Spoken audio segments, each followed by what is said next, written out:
words are flowing out like endless rain into a paper cup.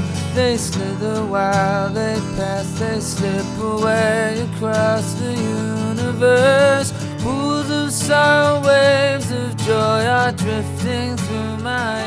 Un trabajo de la fotosíntesis. As plantas teñen nutrición autótrofa, fabrican o seu propio alimento. Primeiro collen polas raíces auga e sales minerais, que vai das follas con tonos leñosos. Logo, en as follas capturase a luz do sol e o dióxido de carbono por unas aberturas chamadas estomas. A auga, as sales minerais e o dióxido de carbono transformanse en alimento grazas á luz do sol. Grazas a unha sustancia chamada clorofila.